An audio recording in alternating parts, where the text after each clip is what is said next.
이 시간은 민수기 강의 제24강입니다. 오늘은 레위인들을 통해서 드러난 그리스도의 대속과 중보하심이라는 제목으로 하나님의 거룩한 말씀을 증거하겠습니다. 자, 지금 우리가 보고 있는 민수기 8장은 이 레위인들을 바치기 위한 봉헌식에 대한 말씀을 우리에게 보여주고 있습니다. 자, 레위인들은 이 성막, 구약 성막의 사역에 전적으로 헌신된 사역자들로서 이 성막의 기능을 시작하기 위해서 필요한 마지막 퍼즐이라고 할 수 있었습니다. 하나님께서는 이 성막을 통해서 이스라엘 가운데 거하기를 원하셨고, 또한 그 성막을 통해서 이스라엘의 예배를 받기를 바라셨습니다.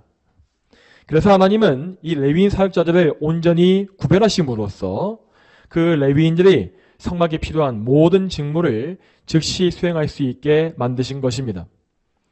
자, 지난번에 민수기 8장 5절부터 13절까지의 말씀을 볼 때에 우리는 이 레위지파를 봉헌하기 위해 필요한 제사의식이 무엇인지를 잘 보았습니다.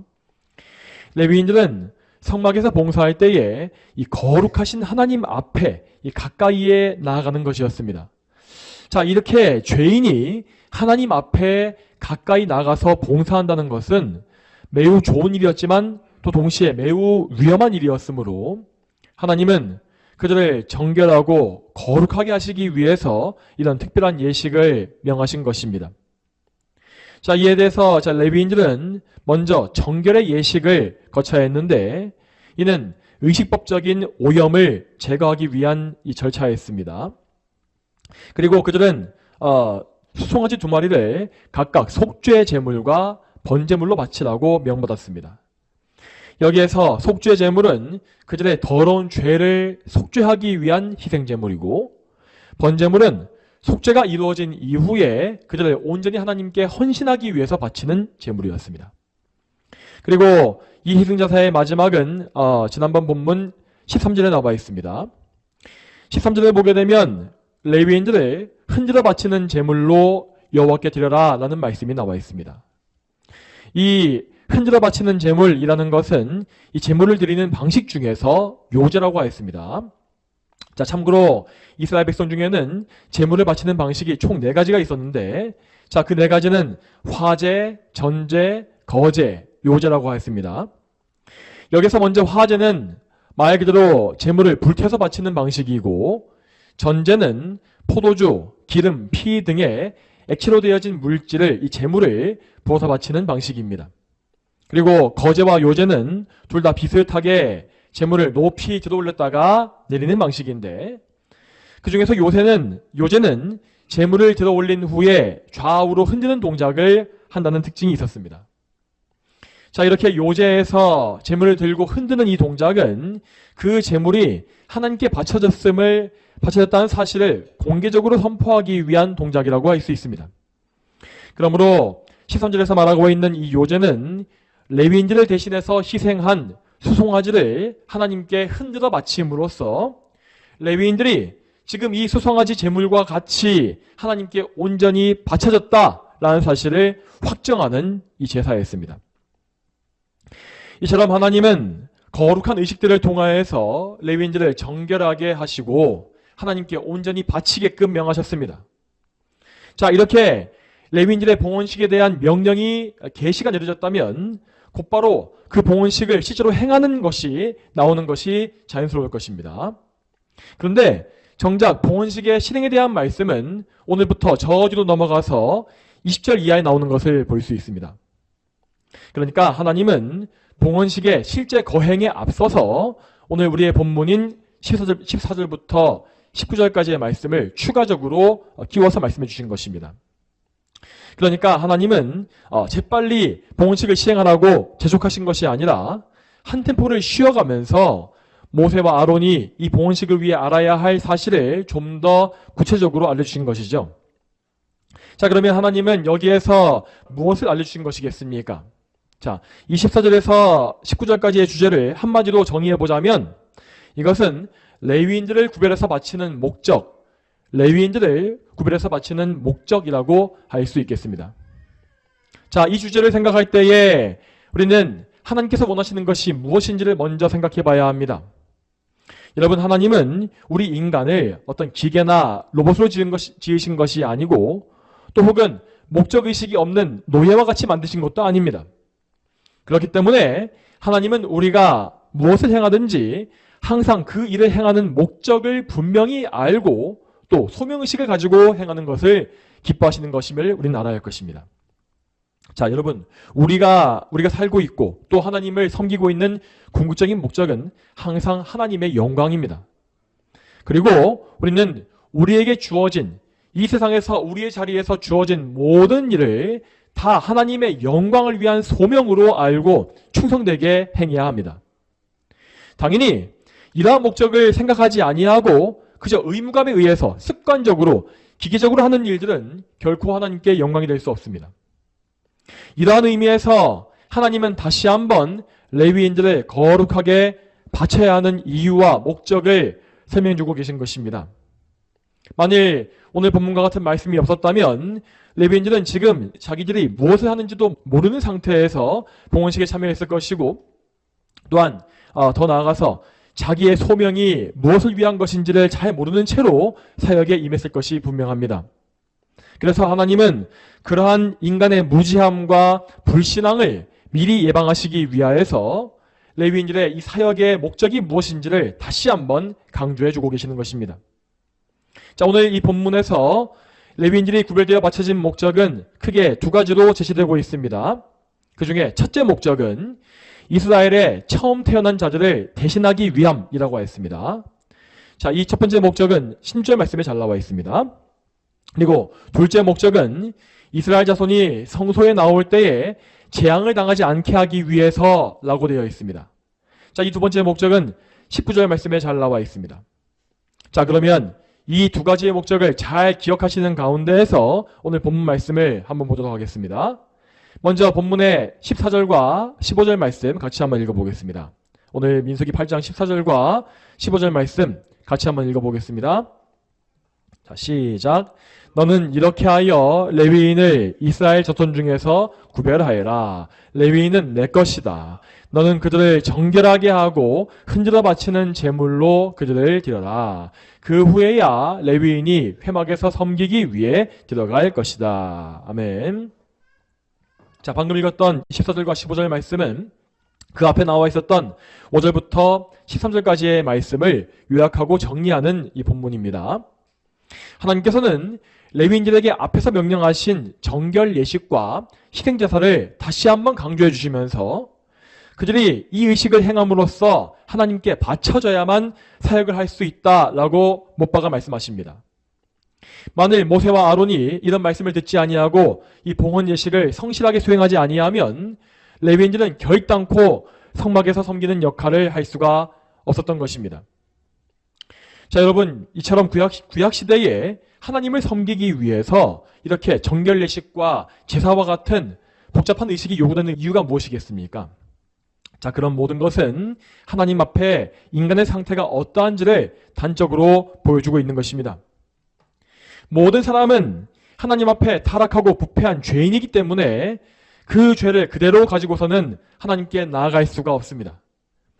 만일 죄인들이 자기의 그러한 상태를 인정하지 아니하고 하나님의 거룩하심을 무시한다면 그들은 반드시 하나님의 무서운 심판에 직면할 것이었습니다. 그래서 하나님은 당신의 백성을 보호해 주시기 위해서 이렇게 철저하고 또 혹은 복잡해 보이는 율법의 의식들을 명하신 것입니다. 자, 여러분, 그런데 구약시대에 주어진 이러한 정결의식이나 제사들에 효과가 있었던 이유가 무엇이겠습니까?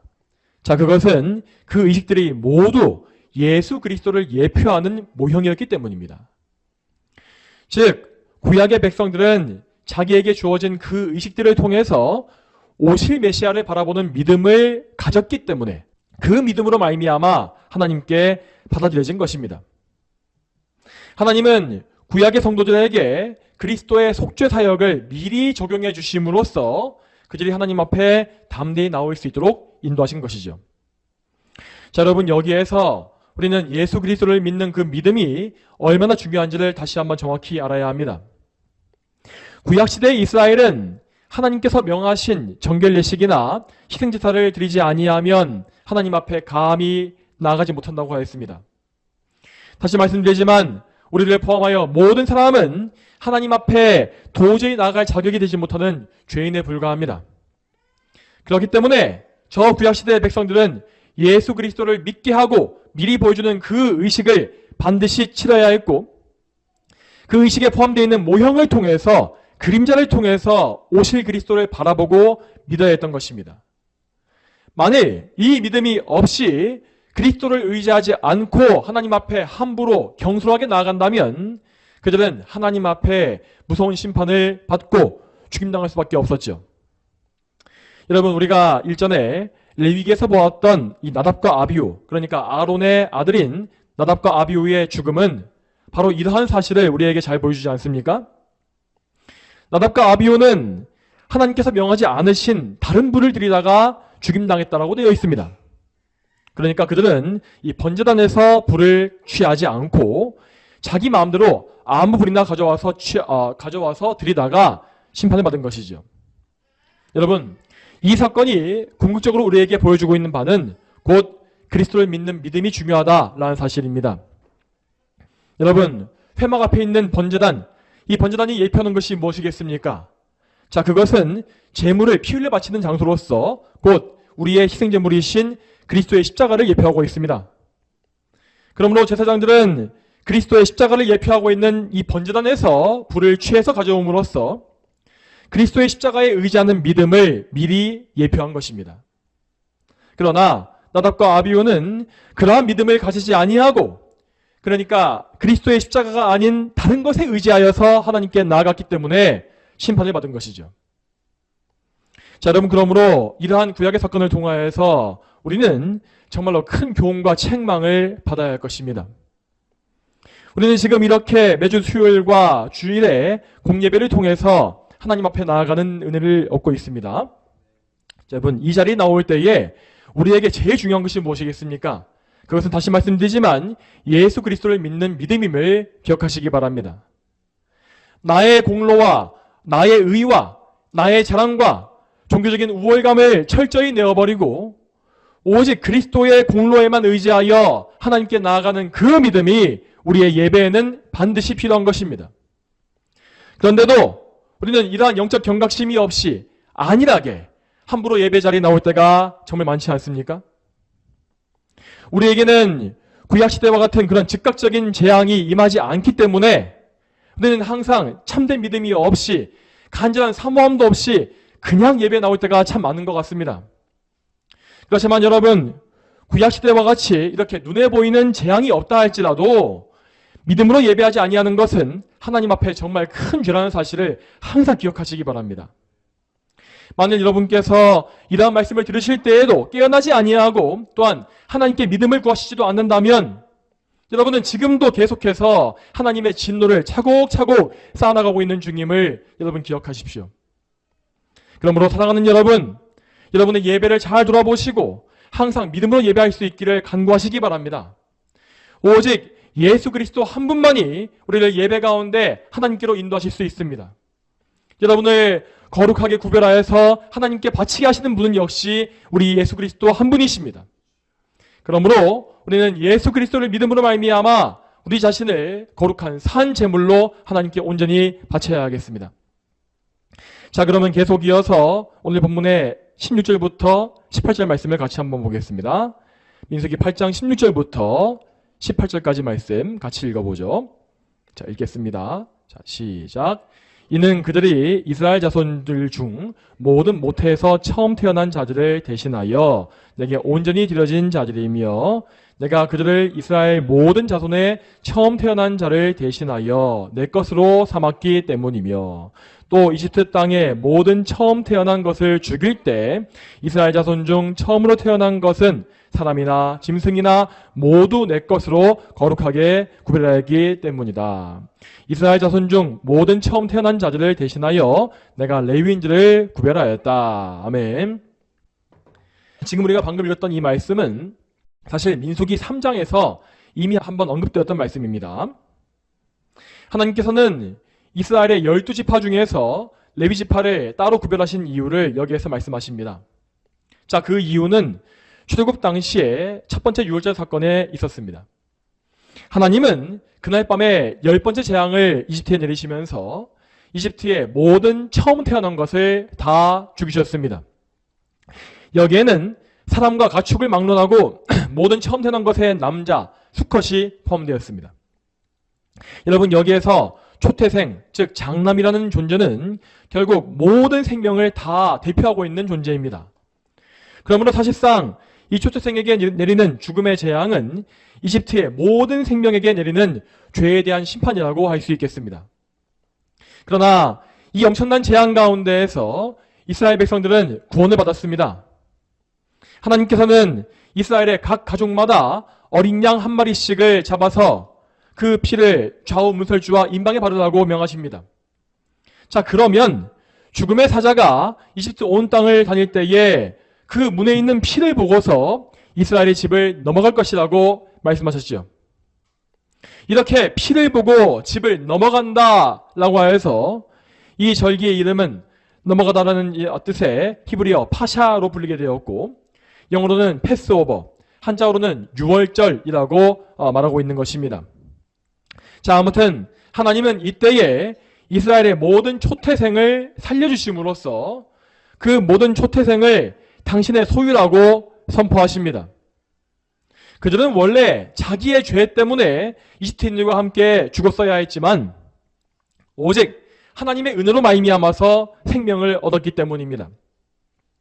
말하자면 그 장자들은 이미 이집트에서 옛 사람이 죽은 것이고 하나님의 은혜로서 새 사람으로 산 것과 같았죠. 그런 의미에서 이스라엘의 장자들은 이제 하나님의 소유로 구별되어서 하나님을 섬기는 일, 곧 성막의 사역에만 자신을 온전히 바쳐야 했습니다.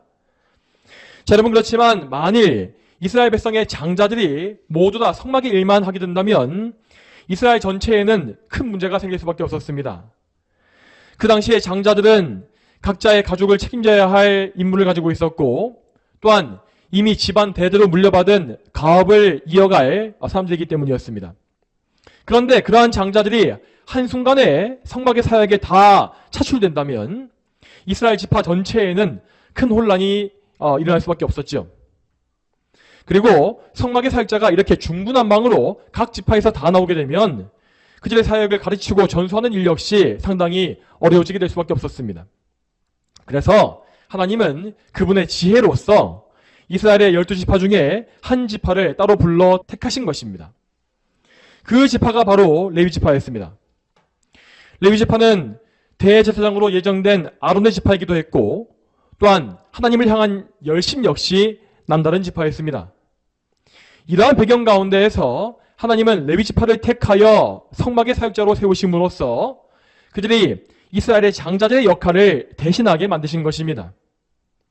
이렇게 하여서 이스라엘의 모든 장자들은 성막에서 봉사할 의무를 레위인들에게 넘겨주게 되었고, 이제 레위인들은 모든 백성의 장자를 대신하여서 하나님 앞에 나아가 봉사하는 소명을 수행하게 되었습니다. 자, 이것이 바로 앞에서 먼저 언급하였던 레위지파가 구별된 첫 번째 목적이었습니다. 자, 그러면 다음으로 오늘 본 말씀의 마지막인 19절을 같이 보겠습니다. 민수기 8장 19절 말씀 같이 한번 보겠습니다. 민수기 8장 19절 읽겠습니다. 자, 시작.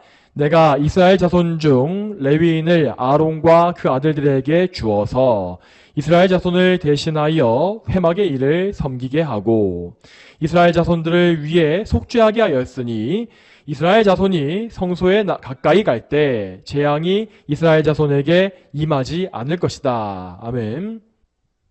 이 말씀에서 우리는 레위지파가 따로 성별된 두 번째 목적을 볼 수 있습니다. 자, 그 목적은 이스라엘 자손에게 재앙이 임하지 않게 하기 위함이라고 되어 있습니다. 자, 이스라엘 백성들은 레위인들로 인하여서 성막에서 직접 봉사할 의무는 면제받게 되었습니다. 하지만 그들은 하나님께 제사를 드리기 위해서 성막으로 수시로 나가야 했죠. 이렇게 하나님 앞에, 그러니까 성막에 나갈 수 있는 것은 온 세상 가운데에서 이스라엘 백성에게만 주어진 특권이었습니다. 하지만 이것은 동시에 엄청나게 위험한 일이기도 하였습니다. 앞에서도 말한 바와 같이 타락한 죄인이 하나님께 나아가는 것은 원래 불가능한 일입니다. 그래서 이스라엘은 항상 자신을 정결하게 하고 흠이 없는 제물을 자신을 대신해서 바쳐야만 성막에 나갈 수 있었죠. 그러나 만일 그들이 죄에 오염되고 영적으로 나태한 상태에서 함부로 하나님께 온다면 자칫 그들은 진노와 재앙에 처할 수도 있었다는 것입니다. 그래서 하나님은 그 백성을 불쌍히 여기시고 그들을 당신의 진노에서 보호하시기 위하여서 이 레위인들을 중보자로 세워주신 것입니다. 레위인들은 하나님의 이 사역이 그의 삶 자체였기 때문에 다른 세상의 일에 자기의 관심을 빼앗기지 않고도 살 수 있었습니다. 그래서 그들은 항상 성막의 사역과 하나님만 생각하면서 사는 가운데 백성들의 안일함을 경고해주는 그런 완충 역할을 해야 했던 것이죠. 자, 이러한 의미에서 19절의 말씀은 레위인들이 이스라엘 자손들을 위해서 속죄한다라고 말하고 있는 것입니다. 물론 우리가 아는 바와 같이 이 속죄를 위한 제사와 사역은 전적으로 제사장들의 권한에 속해 있었습니다. 그럼에도 불구하고 이렇게 레위인들에게 속죄의 사역이 있다라고 말하는 이유는 그들이 제사장들을 도와서 함께 속죄 사역을 이뤄나갔기 때문입니다.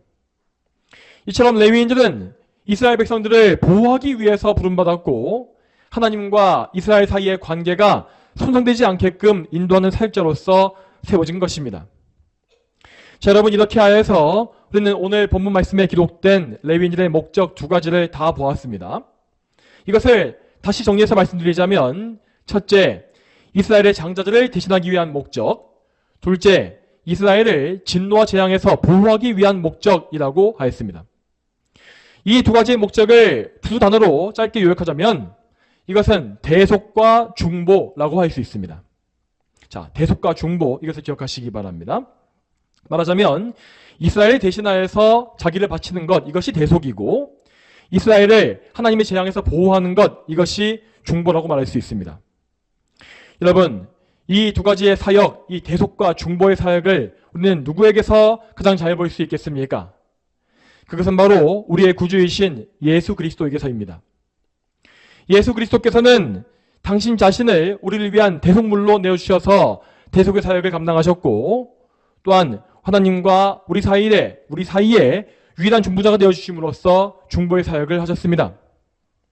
오늘 말씀에서 레위인들에게 주어진 대속과 중보의 사역은 바로 예수 그리스도의 영원한 사역을 예표하는 모형이었습니다. 자, 그러면 지금부터는 이 대속과 중보에 대해서 차례대로 자세하게 살펴보겠습니다. 먼저 대속에 대해서 구약의 말씀을 살펴보자면 대속에는 크게 두 가지 의미가 있는 것을 알 수 있습니다. 대속의 첫 번째 의미는 한 사람의 생명을 다른 존재가 죽어서 대신 담당하는 것입니다. 여러분, 대표적으로 구약 성경에서 수없이 반복되었던 희생제사는 다 이스라엘 백성을 대속하여 그들의 생명을 대신하기 위해서 바쳐진 것입니다. 이 제물들은 모두 자기의 생명을 희생하고 피를 흘림으로써 하나님 백성 이스라엘의 생명을 대속해 주었습니다. 이 제물들은 대속자가 되신 예수 그리스도를 예표하는 모형이었기 때문에 그래서 이스라엘 백성의 생명을 구해주는 효과를 가진 것이죠. 자, 다음으로 그리고 이 대속이라는 것에는 두 번째 의미가 있습니다. 그것은 남의 몸값을 치르고 그 사람에게 자유를 주는 것입니다. 자, 이것은 고대의 노예제도에 관련된 의미입니다. 지금과 달리 고대에는 노예를 잡아와서 사고 퍼는 일이 너무나 흔한 일이었습니다. 노예들은 사람이 아닌 상품으로 취급되었으므로 몸값이 정해져 있었고, 자, 그래서 어떤 사람이 노예의 몸값을 내면 그 노예의 주인이 될 수 있었죠. 그런데 어떤 사람이 노예의 몸값만 내주고 그 노예의 이 노예 문서를 태워버리고 그에게 자유를 준다면 그 노예는 이제 노예 신분에서 벗어나서 자유의 몸이 될 수 있었습니다. 이렇게 몸값을 대신 치르고 노예에게 자유를 주는 것, 이건 역시 분명히 성경은 대속이라고 표현합니다. 오늘 우리 말씀에 나와 있는 레위인들의 대속은 크게 보면 바로 이 대속에 포함되어 있는 대속이라고 할 수 있습니다. 레위인들은 백성들을 위해서 대신 피를 흘리거나 생명을 내주진 않았습니다. 하지만 레위인들은 이스라엘의 장자들에게 주어진 성막 봉사자로서의 신분을 대신 떠맡음으로써 그들의 몸값을 대신 내어줌으로써 대속의 역할을 했던 것입니다. 자, 지금까지 말씀드렸던 내용을 다시 요약해보자면 구약에 나와 있는 대속은 두 가지 의미가 있다고 했습니다. 하나는 남을 위해서 자기 생명을 바치는 것이고 또 한 가지는 남의 몸값을 대신 치르는 것입니다. 여러분, 이 두 가지의 의미는 우리 구주이신 예수님 안에서 한 개로 통일되었습니다. 여러분, 우리 예수님은 참으로 우리의 죄를 위한, 우리를 위한 대속을 다 이루어내신 분입니다. 예수님은 당신의 생명을 바치시고 대속물로 내어주셔서 우리를 위해서 피 흘리시고 죽으신 분입니다. 여러분, 죄의 대가는 항상 사망이기 때문에 우리는 원래 우리의 생명을 바쳐서 우리의 죄값을 치러야 마땅했습니다. 그래서 예수님은 우리를 죄에서 구원하시기 위하여 자기의 그 귀한 생명을 대속물로 바치셨고 그 피를 흘리심으로써 우리에게 영원한 생명을 주신 것입니다. 또한 다음으로 예수님은 당신의 몸으로 값을 치러주셔서 우리에게 영원한 자유를 주셨습니다. 여러분, 우리는 원래 아담 안에서 함께 타락하여서 철저히 무능해졌으므로 영원토록 죄의 사슬에 매여진 죄의 노예로 살아야 했습니다. 그리고 이 죄에 노예된 것으로 인하여서 우리는 공중권세 잡은 마귀에게 속한 마귀 노예가 다 되고 말았죠. 그러나 예수님은 그런 우리를 대신하여서 우리의 죄값을 치르셨고 또한 우리를 대신하여서 율법의 의를 이루어주셔서 우리에게 완전한 자유를 주셨습니다. 우리는 여전히 무능하고 우리 힘으로 하나님의 법을 지키지 못합니다. 하지만 예수님께서 이미 우리를 대신하여서 모든 율법을 다 지켜주셨기 때문에 우리는 이제 율법의 저주와 속박에서 벗어나서 자유 가운데 하나님의 계명을 지키며 사는 것입니다. 다시 말해서 성도는 이제 율법의 사슬에 매인 노예가 아니라 자발적으로 기쁘게 하나님의 법을 지키며 사는 천국의 시민이 된 것입니다. 성도 여러분, 예수님께서 우리를 대속해 주신 것은 이처럼 우리에게 영원한 생명과 새로운 신분을 주었습니다. 그러므로 이제 우리는 그리스도께 속한 그분의 지체요 하나님의 자녀로서 하나님의 영광을 위한 새로운 삶을 사는 것이 마땅합니다. 자, 이런 삶에 대해서 성경 말씀을 같이 한번 보겠습니다. 신약성경 고린도전서 6장 27절 말씀을 같이 한번 보겠습니다. 고린도전서 6장 20절 말씀 같이 보겠습니다.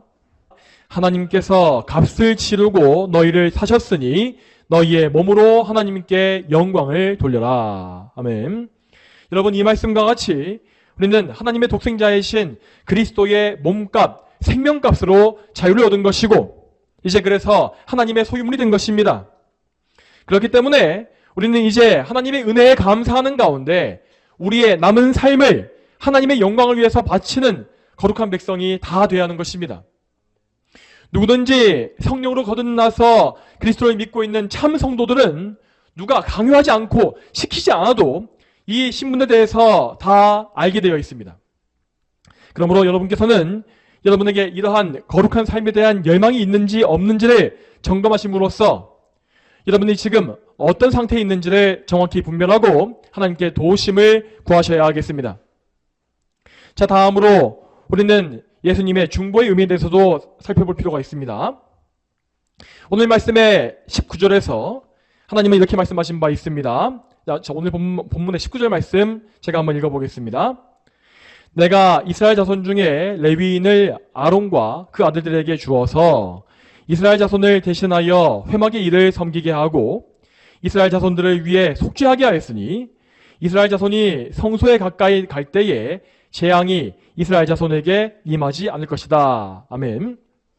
이 말씀과 같이 하나님은 이스라엘을 위한 중보자로 레위인들을 세우신 바 있습니다. 레위인들은 항상 성막을 지키고 이스라엘 백성에게 경고함으로써 그들이 자기 죄 때문에 재앙을 당하지 않게끔 도와주는 사명을 맡은 것입니다. 자, 여러분, 그렇지만 성경을 보게 되면 레위인들은 끝까지 그 역할을 잘 감당한 것이 아니었습니다. 자, 물론 그들은 분명히 다른 여타 지파에 비해서 더 큰 열심과 경건을 소유한 지파가 맞았습니다.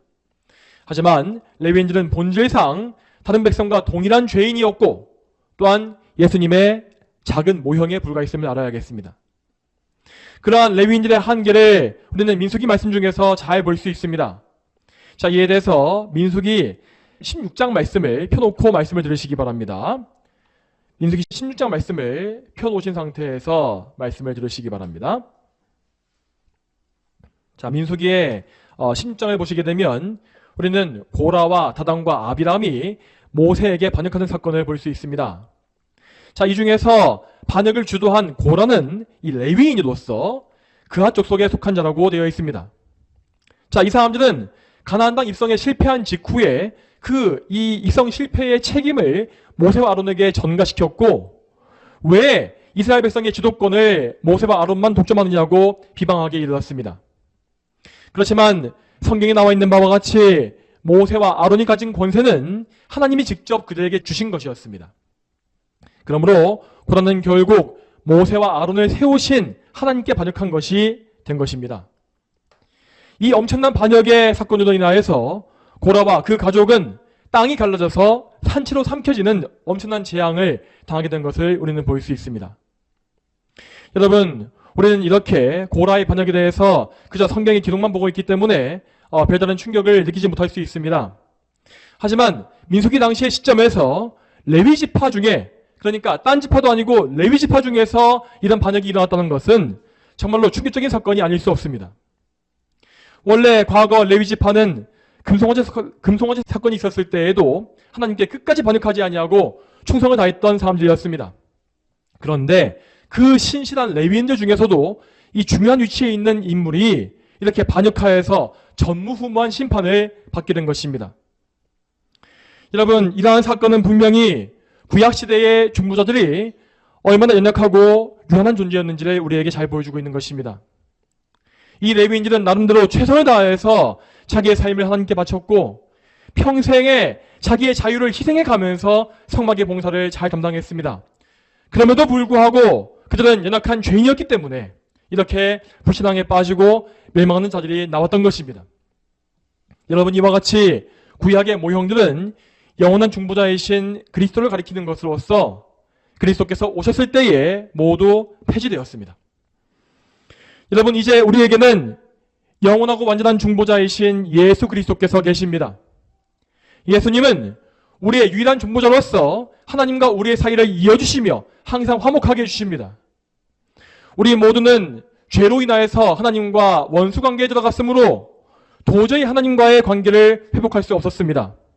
이렇게 우리가 무능하기 때문에 예수님은 우리의 모든 죄값을 다 처리하시고 우리에게 필요한 온전한 의를 선물로 주신 것입니다. 이러한 예수님의 공로를 통하여서 예수님은 우리의 영원한 중보자가 되셨고 우리는 하나님의 자녀가 되어서 그분을 우리의 아버지시라라고 부르는 은혜를 덧입게 되었습니다. 그러므로 사랑하는 성도 여러분, 항상 우리의 중보자이신 예수 그리스도를 바라보시고 그분 안에서 확신과 안식을 누리시기 바랍니다. 여러분, 우리 개혁파 신자들은 예정과 성도의 견이라 부르는 위대한 교리를 알고 믿지 않습니까? 하지만 우리는 단지 이 교리를 알기 때문에, 우리가 지식적으로 알기 때문에 안심하는 것이 아닙니다. 우리가 참된 확신과 안심을 얻기 위해서는 항상 믿음으로 굳게 서서 깨어 있어야 합니다.